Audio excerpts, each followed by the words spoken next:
We have two Germans facing off against each other. Alexander Donchenko on the left of your screen against Matthias Bluebaum at the second game of the fourth round of the FIDE World Cup 2025. Germans are doing incredibly well in this tournament. Frederick Swane managed to beat Gukesh. We have Vincent Keimer as the highest rated player there. And this one is going to be exciting. Will Donchenko manage to come out on top, or will it be Matthias Bluebaum? The players shake hands and off we go. Donchenko opens the game with 1c4, the English opening. And Matthias Bluebaum takes a bit of his time here and pushes his pawn to e6. c4, e6.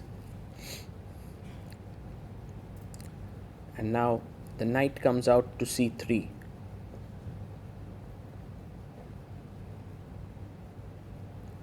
Black pushes his pawn to d5. The queen's gambit declined structure. Will Donchenko push his d pawn? Yes, he does. Pawn to d4. So we are in the main line territory of QGD. Bishop comes out to e7.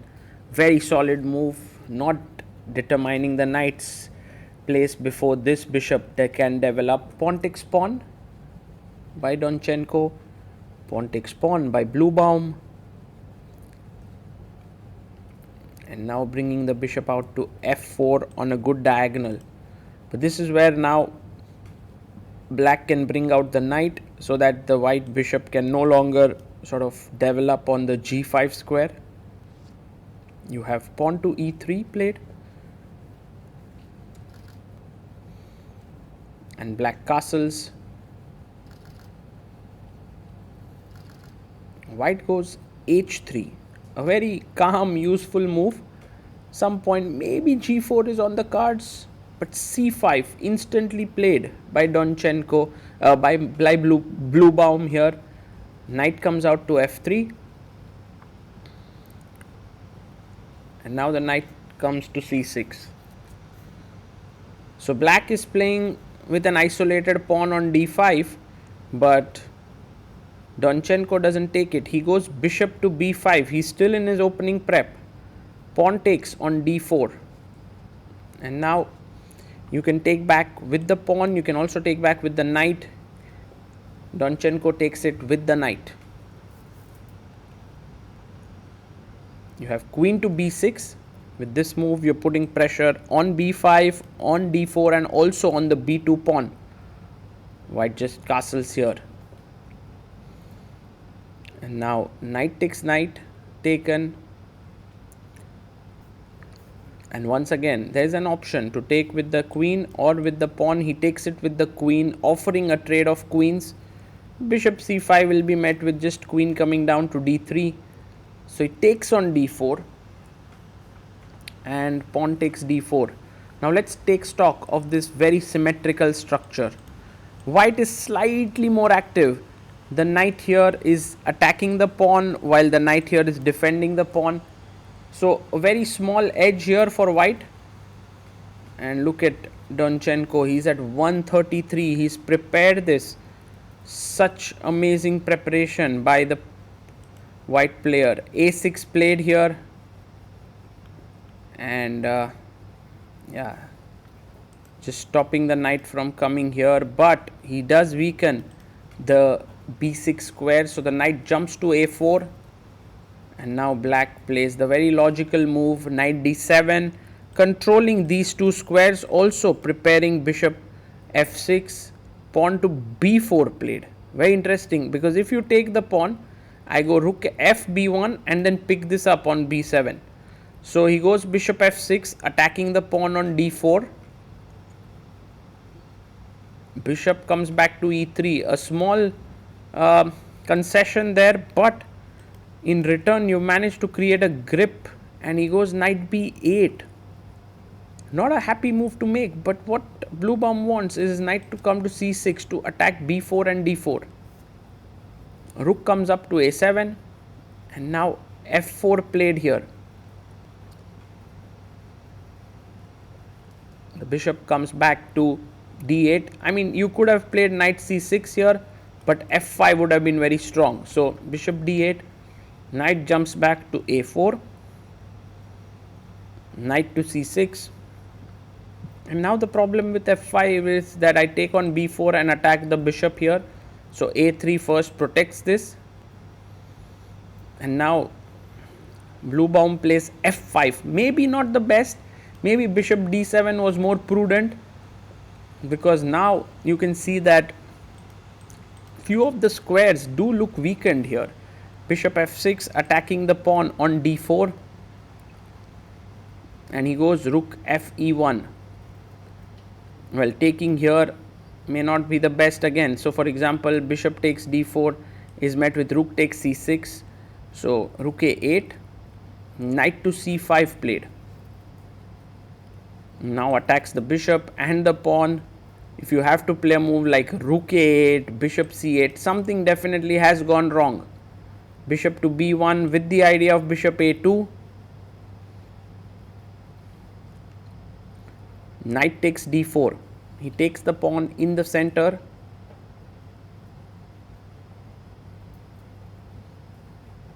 And that's an extra pawn, but bishop a2 is such a nice move.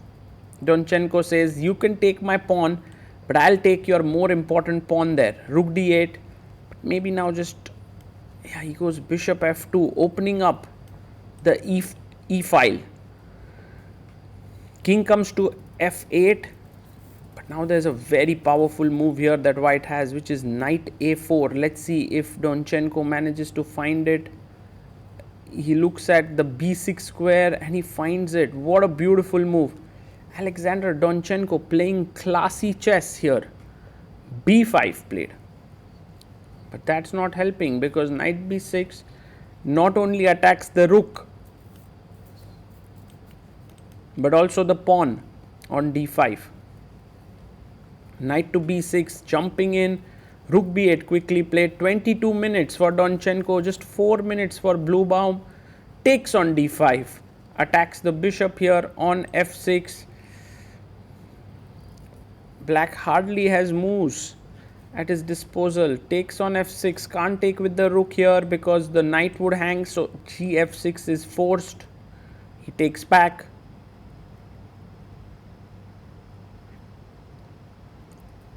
And now king f1, a useful move, because let's say you play rook d1, there is knight e2 check, and black is back in the game. So king f1, bishop comes to b7, and now rook to c7, coming to the 7th rank, attacking the pawn here. On its own, bishop e4 check, not a check, sorry, putting the bishop in the center of the board. He snatches a pawn, threatening a check and picking up the rook. Plays rook to d8.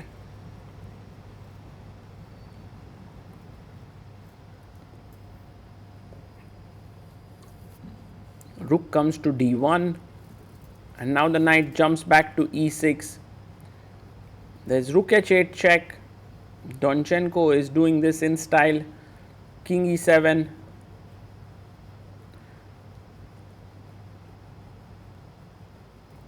And now rook takes rook. Taken. I mean, white has the bishop pair, also an extra pawn, that too a complete passer on the h file. Knight takes d8, and now just bishop check.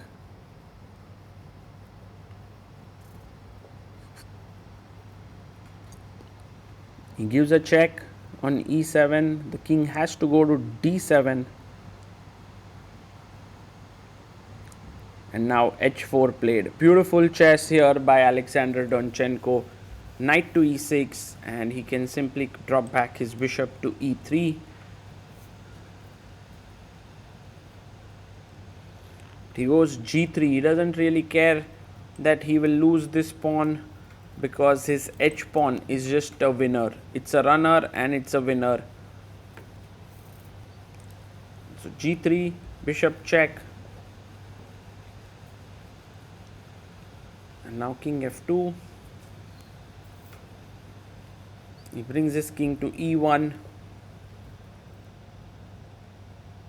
And it might not be a bad time to actually resign the game. Knight g7 played.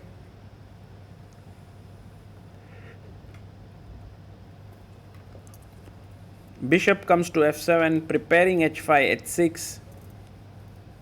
He takes bishop to c4.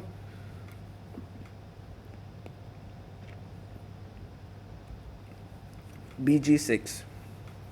And now h5, h6, h7 is almost unstoppable here. Both players also have plenty of time as 40 moves were completed.